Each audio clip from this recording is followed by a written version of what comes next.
जय माता दी भक्तों, जय माता दी, जय माँ मदान वाली, जय माँ पटियाले वाली, जय माँ कलकत्ते वाली, जय माँ भद्रकाली, जय माँ शेरा वाली, जय बाबा बालकनाथ, जय पीरानी, जय गुरुदेव, जय गुरुदेव, जय माता दी। आप सभी भक्तों को माता रानी की कृपा से आप सब कुशल मंगल हो गए, ठीक ठाक होंगे, ऐसी माता रानी से कामना करते हुए तो आज की इस वीडियो में मैं आपको बताऊँगा या ये जान लीजिए कि हम किस टॉपिक पर बात करेंगे, किस विषय में बात करेंगे। कि हम इस विषय पर बात करने वाले हैं इस वीडियो के अंदर कि हमारी साधना क्यों खंडित होती है। जब भी हम कोई साधना करते हैं तो वो साधना अक्सर खंडित हो जाती है, उसका क्या कारण रहता है, क्या रीज़न रहता है, इसी विषय में इस वीडियो पर बात करेंगे। अक्सर आप बच्चों ने देखा होगा कि जब आप साधना करते हो 21 दिन की, 41 दिन की, तो वो साधना अक्सर कईयों की खंडित हो जाती है। तो जब वो साधना खंडित होती है तो उसमें आगे हम क्या करें, क्या ना करें, क्या दिक्कत आती है, उस समय साधना खंडित हो जाती है। तो इसी विषय पर हम इस वीडियो के माध्यम से बात करेंगे। तो सबसे पहले आप जो भी इस वीडियो पर नए हो, चैनल को सब्सक्राइब कर लीजिएगा। अगर वीडियो अच्छी लगे तो लाइक कीजिएगा, ज़्यादा से ज़्यादा शेयर कीजिएगा। देखो, जब भी हम साधना पर बैठते हैं तो अक्सर हमारी साधना खंडित हो जाती है। किसी को स्वप्न दोष की दिक्कत हो जाती है, ठीक है, तो किसी के अंदर काम वासना इतनी ज़्यादा होती है कि वो अपने ऊपर काबू नहीं रख पाता, तो वो उस काम वासना के चलते अपने परिवार से संबंधित गलती कर बैठता है। और जो बच्चे कुंवारे रहते हैं, जो शादीशुदा नहीं हैं, जब वो बच्चे साधना करते हैं तो उस समय पर उनको स्वप्न दोष की दिक्कत होती है, या फिर वो साधना के समय पर साधना तो बेशक कर रहे हैं लेकिन कोई भी किसी भी चीज़ को वो देखकर आकर्षित होते हैं, गलत गलत विचार मन में आते हैं। तो इन सब बातों को लेकर साधना पर क्या असर पड़ता है, क्या दिक्कत आती है, इसी विषय में हम बातचीत करेंगे। तो वीडियो अच्छी लगेगी तो लाइक कीजिएगा और जुड़े रहिएगा, पूरी वीडियो को देखिएगा अच्छे से, तभी समझ पाओगे, नहीं तो कुछ भी समझ में नहीं आएगा तो कोई फ़ायदा होना जाना नहीं है। अगर जुड़ोगे तो सुनोगे तो तभी कुछ समझ में आएगा और तभी किसी चीज़ को अच्छे से कर पाओगे, क्योंकि ये समय हर किसी के साथ आते हैं, हर किसी पर बीतते हैं। कोई ज़रूरी नहीं है कि ये समय हर किसी पर बीतता नहीं है, लगभग ये सभी साधकों पर ये समय आते हैं। तो जब वो समय आते हैं तो उन समय से कैसे निकलो, कैसे क्या करो, तो इन्हीं विषय में इस वीडियो पे बात करने वाले हैं, तो सुनिएगा ध्यान से। सबसे पहले तो वो बच्चे जिनको पूजा पाठ करनी होती है, साधना करनी होती है, कुछ बच्चों के घर के अंदर नेगेटिविटी ऊर्जा बहुत ज़्यादा होती है, तो जब वो बच्चा उस समय पर पूजा पाठ विधियाँ करना शुरू करता है, छोटी छोटी साधनाएँ शुरू करता है, कोई 21 दिन की, 41 दिन की, माता काली की, बाबा भैरव की, हनुमान जी की, या अन्य किसी भी देवी देवता की, शिव की, या फिर अपने पितरों की, या किसी भी प्रकार की अन्य साधनाएँ शुरू करता है, तो उस समय पर जो नेगेटिविटी ऊर्जा होती है, उस समय पर वो पूरी ऊर्जा, उस समय पर जितना शरीर के अंदर पॉजिटिव ऊर्जा का वास होना होता है वो तो कुछ % होता है, लेकिन नेगेटिव ऊर्जा का वास ज़्यादा होता है, क्योंकि उस समय पर वो नेगेटिविटी को ही रिमूव करने के लिए हम वो साधना कर रहे होते हैं कि हमारे घर के अंदर देवी देवताओं का वास हो, देवी ऊर्जा का वास हो। तो उस समय पर वो जब वो नेगेटिव ऊर्जा रहती है तो वही नेगेटिव ऊर्जा आपको, आपके रास्ते को बंधित करती है, आपको इस चीज़ को पूरा करने नहीं देती, ठीक है। वही नेगेटिव ऊर्जा किसी न किसी रूप के अंदर आपके साथ फिर संबंध बनाती है, दिक्कत करती है, तो उस समय पर वो आपकी जो पूजा पाठ भक्ति है उसे खंडित करने की कोशिश करती है, लेकिन आपका उसमें कोई दोष नहीं होता। आप जब नए नए इस लाइन के अंदर चल रहे होते हो, आप किसी पूजा पाठ के माध्यम से आप अपने दोष को, घर से नेगेटिविटी को ख़त्म करना चाहते हो, लेकिन नेगेटिविटी का प्रभाव इतना ज़्यादा होता है कि वो आप पर हमेशा हैवी होकर चलती है। लेकिन जिस भी देवी देवता की आप पूजा पाठ भक्ति कर रहे होते हो उस समय पर वो देवी देवता फिर भी आपका साथ देता है, उस समय पर आपकी वो साधना, वो पूजा पाठ, वो भक्ति पूर्ण रूप से खंडित नहीं होती है, क्योंकि उस समय पर आप तो अपने लिए कर रहे हो, ठीक है। देवी देवता के वो पूजा, वो पाठ, वो भक्ति आपके घर से जो नेगेटिविटी ऊर्जा है उसे ख़त्म करने के लिए, आप किसी भी घर में अन्य सदस्य उसको दिक्कत है उसे ठीक करने के लिए भगवान का नाम, भगवान का जप सिमरन कर रहे हो। आप 41 दिन का संकल्प ले रहे हो, 21 दिन का संकल्प ले रहे हो, तो इस बीच में अगर कोई नेगेटिव ऊर्जा आपको आकर छेड़ती है तो इस बीच में आप कभी दुखी मत हो कि आपकी नेगेटिव ऊर्जा के छेड़ने के कारण आप परेशान हो गए या आपकी साधना खंडित हो गई है, ठीक है। कोशिश करो कि अगर इस समय पर नेगेटिव ऊर्जा से रिलेटेड प्रॉब्लम है तो इस समय पर मंदिर में मत सो, मंदिर से बाहर रहो, ठीक है। अलग से सो रहे हो तो मंदिर से बाहर रहकर सो, क्योंकि मंदिर में सोओगे तो मंदिर में अगर वो नेगेटिविटी ऊर्जा आपको अगर छूती है तो वहाँ पर मन ज़्यादा विचलित होगा, दिक्कत आएगी। तो अगर बाहर रहोगे तो इस समय पर अगर आपके साथ ऐसा कुछ होता भी है तो आप चिंता मत कीजिए, क्योंकि आपके साथ जो हो रहा है वो आपके बस में नहीं है। नेगेटिविटी ऊर्जा जो आपको तंग कर रही है, जो छेड़ रही है, जो आपके इस रास्ते में रुकावटें पैदा कर रही है, तो मन जरूर दुखी होगा, लेकिन उस दुखी मन से भी आपने देवी देवताओं के चरणों में बैठना है, अपनी साधना को आगे बढ़ाना है, अपनी साधना को आगे बढ़ाते हुए संकल्प को पूरा करना है। और जब वो संकल्प पूरा होगा तो उस समय पर जो आपको पॉजिटिविटी ऊर्जा मिलेगी ना, वो अगली साधना करने के समय पर वो आपकी रक्षा के रूप में खड़ी भी होगी। हो सकता है उस समय पर भी आपको दिक्कत आए, लेकिन धीरे धीरे करके जब साधनाओं का समय बढ़ता है, जब पूजा पाठ भक्ति बढ़ती है, जब मंत्र जप बढ़ता है, जब शरीर के अंदर पॉजिटिविटी ऊर्जा बढ़ती है, ठीक है, तो जब शरीर पर वो रंग चढ़ना शुरू होता है तो उस समय पर ये चीज़ें आपको अक्सर बंद हो जाती हैं। दूसरा, कुछ बच्चे पूजा पाठ भक्ति करते हैं, लेकिन उनके अंदर क्या होता है कि उनके अंदर ये चीज़ बहुत ज़्यादा होती है जो काम वासना की दिक्कत है,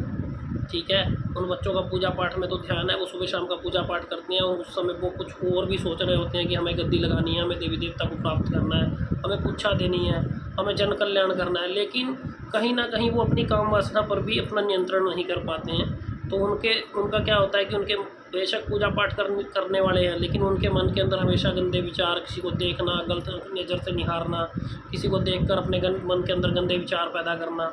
तो ये सब चीज़ें जब किसी के साथ भी होती हैं ना उस समय पर, तो जब वो इंसान पूजा पाठ भक्ति के अंदर बैठता है ना, तो जब उसे स्वपन दोष जैसी दिक्कत या कोई परेशानी होती है, तो वहाँ पर जब वो जब तप कर रहा है, पूजा पाठ भक्ति कर रहा है, तो वहाँ पर जो आपकी साधना खंडित होती है वो आपको ज़रूर उतना फल नहीं देगी जितना फल आपको चाहिए, ठीक है। साधना आप वहाँ पर भी कंटिन्यू रखिए, क्योंकि कहीं ना कहीं वही साधना आपको सद्मार्ग पे भी लाएगी, सही दिशा भी दिखाएगी। आने वाले समय में कुछ आपके मन विचार के ऊपर आपका नियंत्रण भी होगा, लेकिन वो चीज़ें, वो बच्चे बहुत समय ले जाते हैं उन चीज़ों को सिद्ध करने में, साबित करने में, उन चीज़ों को अपने पास खींचने में, क्योंकि कहीं ना कहीं वो बच्चों का जो मन है वही कंट्रोल में नहीं है। क्योंकि जब तक बंदा मन को नहीं जीत लेता ना, तब तक साधक नहीं बन सकता, ठीक है। जब तक अपने मन को नहीं मारेगा ना, तब तक साधक नहीं बन सकता, तब तक वो पूजा पाठ भक्ति उस लेवल पर नहीं कर सकता जिस लेवल पर उसे करनी होती है। मन को मारोगे, जब मन को जीत जाओगे तो तभी किसी पूजा पाठ भक्ति के अंदर आपका मन लगेगा, तभी आप पार लग पाओगे। होता है ऐसा, जब किसी को ये दिक्कतें, ये परेशानियां जब होती हैं, तो अक्सर काफ़ी सारे बच्चे हैं जिनको इन चीज़ों के साथ साथ दिक्कतें बढ़ती हैं। तो जब वो पूजा पाठ भक्ति कर रहे हैं तो इनकी इच्छाएं बहुत बड़ी बड़ी होती हैं, लेकिन उन इच्छाओं के साथ साथ ये इच्छाएं भी उनकी बहुत बड़ी बड़ी होती हैं। तो इन इच्छाओं पर जब काबू करोगे ना, जब अपनी इन वासना की शक्ति पर अपना काबू करोगे, जब अपने आप को रोक लोगे, जब अपने मन को पक्का करोगे, तो तभी उस पूजा पाठ, उस साधना का करने का मतलब है। नहीं तो अगर ये इच्छा शक्ति आपके अंदर बहुत ज़्यादा, तो आप सिंपल पूजा पाठ कीजिए, आप साधना मत कीजिए, क्योंकि जब ऐसे समय पर जब आपसे साधना खंडित होती है तो आपको दिक्कत आएगी। कुछ ऐसे ही बच्चे पारिवारिक होते हैं, उनमें भी काम वासना बहुत ज़्यादा होती है, ठीक है। तो उसमें भी काम वासना बहुत ज़्यादा होने के कारण फिर वो क्या है कि वो स्वपन दोष तो नहीं, लेकिन वो अपने ही जो पार्टनर होता है, जो अपना ही परिवार होता है, वो उसी में ही गलती कर बैठते हैं, वो उसी से ही अपनी साधना को खंडित कर लेते हैं। तो फिर वो खुद सुबह उठते हैं, वो पछताते हैं, फिर वो मन ही मन पछताते हैं कि हमसे ये क्या हुआ। लेकिन ऐसा होने मात्र से भी, क्योंकि हमें कई बच्चों ने ऐसा बताया है कि गुरुजी हम साधना पे बैठ गए 21 दिन की, 41 दिन की, लेकिन मेरे साथ ऐसा हो गया, मैं अपने आप को रोक नहीं पाया, मेरे साथ ये हुआ, मेरे साथ वो हुआ। तो भैया ऐसे अगर साधना करते हो और अगर अपने आप को नहीं रोक पा रहे हो, तो फिर साधना ना करके सीधा पूजा पाठ भक्ति करो, कम से कम वो चीज़ आपको ज़्यादा दिक्कत नहीं देगी। लेकिन जब साधनाओं के समय पर ऐसा कर्म करोगे तो वो चीज़ें आपकी ज़िंदगी के अंदर दिक्कत बनाएंगी, आपको परेशानियों का ज़्यादा सामना करना पड़ेगा, आपकी परीक्षाएँ उतनी ही कठिन होती चली जाएंगी, आपको दिक्कत परेशानियाँ ज़्यादा बनने लगेंगी। क्योंकि जितनी देवी देवता ने परीक्षा लेनी होती है ना, उससे कई लेवल हाई करके फिर वो परीक्षा लेते हैं। क्योंकि जितनी आप गलतियाँ करते चले जाओगे, उतनी ही आपकी कठिनाइयाँ आगे बढ़ती चली जाएंगी। भगवान की प्राप्ति करने की जो राह है वो उतनी ही मुश्किल होती चली जाएगी। तो जब वो राह उतनी मुश्किल होती चली जाएगी तो फिर भगवान को पाना इतना आसान नहीं रहता, ठीक है। तब दिक्कतें, तब परेशानियाँ ज़्यादा बनती हैं। इस समय पर भी जो आपकी साधना खंडित होती है वो तो फिर खंडित ही हो जाती है, उसे आगे हम बढ़ा नहीं पाएंगे। अगर उन चीज़ों को ध्यान में ना रखते हुए भी तब भी कोई आगे बढ़ाता है तो बढ़ाओ बेशक, लेकिन समय आने पर वो चीज़ें आपको कठिनाईपूर्ण, यानी कि ये लगा लो कि देवता की जो प्राप्ति करना चाहते हो ना आप, वो रास्ता इतना कठिनाइयों भरा होगा कि आपकी ना करवा देगा, आपकी आंखों से पानी चलवा देगा, आपको धर धर की ठोकरें, दर दर के धक्के खिला देगा। लेकिन समय आने पर अगर आप उस चीज़ में संभलोगे ना, तो परमात्मा की प्राप्ति, देवी देवता की प्राप्ति तब भी आपको होगी। लेकिन आपकी दिक्कतें, आपकी मुश्किलें इतनी बढ़ जाएंगी कि आप उन मुश्किलों और दिक्कतों को पार करते समय आपकी एक बार तो ना हो जाएगी कि आप सोचोगे भी क्या रखा है इस चीज़ में, छोड़ दो पूजा पाठ भक्ति, ठीक है। लेकिन जहाँ पर नेगेटिविटी ऊर्जा का जोर ज़्यादा रहता है, वहाँ पर जब बच्चों के साथ ऐसा कुछ होता है तो वहाँ बच्चे संभल नहीं पा रहे हैं, दिक्कत आ रही है, तो वो बच्चे परेशान मत हो। वो बच्चे अगर अपनी पूजा पाठ को, अपनी साधना को नियंत्रण आगे बढ़ाते हैं तो कोई दिक्कत वाली बात नहीं है, क्योंकि देवी देवता भी देख रहा होता है कि इस समय बच्चा इस चीज़ के लिए तैयार नहीं है, ठीक है, कि वो अपनी रक्षा कर पाए। क्योंकि पूजा पाठ भक्ति से ही जो देवगण है, जो देव ऊर्जा है, जो देवी ऊर्जा है, वो पैदा होती है शरीर के अंदर। जब वो ऊर्जा शरीर के अंदर पैदा होगी तो वो स्वयं ऊर्जा ही उस चीज़ को रोकने में सक्षम होती है, ठीक है। दूसरा, जब आप इन पूजा पाठ पर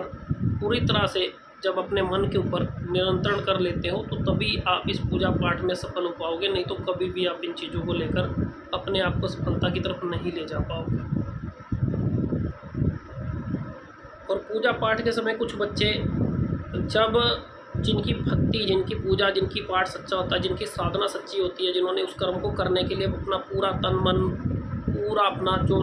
ध्यान है परमात्मा के चरणों में लगाया होता है, लेकिन उनके घर में भी नेगेटिविटी ऊर्जा का वास अभी होता है। लेकिन जब बच्चे वो भगवान के चरणों में अपने आप को समर्पित कर चुके होते हैं, जब वो पूर्ण रूप से उस चीज़ के साथ उतर जाते हैं, तो जब वो बच्चे साधना करते हैं तो कहीं ना कहीं वो नेगेटिविटी भी आकर उनको खंडित करने की कोशिश करती है। और वो बच्चों के साथ वो ऐसा लगता है कि जैसे रियलिटी है, ठीक है, रियलिटी ही उनको समझ में आती है कि वो रियल होने जा रहा है, जो कुछ होने जा रहा है उनके साथ। लेकिन वो उस चीज़ के साथ साथ उतरने के बावजूद भी वो अपने आप को संभाल जाते हैं, वो अपने आप को रोक जाते हैं, वो उस जगह तक अपने आप को नहीं पहुंचने देते जहां पर जाकर उनकी साधना के ऊपर उस चीज़ का असर हो, वो चीज़ खंडित हो। क्योंकि वहाँ पर भी भगवान आपकी परीक्षा ले रहे होते हैं, क्योंकि भगवान को पता होता है, देवी देवता को पता होता है कि ये मेरा बच्चा इस समय तैयार हो चुका है, कि इसके शरीर के अंदर इतनी ऊर्जा तो है कि ये अपने आप को उस चीज़ के लिए रोक पाएगा, ठीक है। तो उस समय पर भगवान भी आपकी परीक्षा लेते हैं, जब आपके साथ वही नेगेटिविटी ऊर्जा, जिसके अंश बहुत कम हो चुके हैं, लेकिन वही नेगेटिविटी ऊर्जा को जब आगे आती है तो भगवान आपकी परीक्षा ले रहे होते हैं। जब उसका लेवल आपके शरीर को छोड़ने लग जाता है, जब आपको दिक्कत बननी शुरू होती है, तो आपको रियलिटी में पता लगेगा कि रियल होने जा रहा है जो कुछ होने जा रहा है। आपको वो इंसान भी जो आपका करीबी होगा, जो आपका जानने वाला होगा, वही इंसान के रूप में वो आपको चीज़ आकर मिलेगी। लेकिन मिलने के बावजूद जो बच्चा उस समय पर भी अपने शरीर को रोक जाता है, जो अपनी उस चीज़ के ऊपर अपना नियंत्रण कर जाता है, तो वो बच्चा उस साधना में जब सफल होता है तो उसको उसका ढेर सारा फल मिलता है। उसकी झोली भगवान देवी देवता खुशियों से भर देते हैं। आने वाले समय में जब वो साधनाएँ करता चला जाता है तो वो उस पूजा पाठ भक्ति में उस समय के साथ साथ उस लाइन के अंदर निखरता चला जाता है,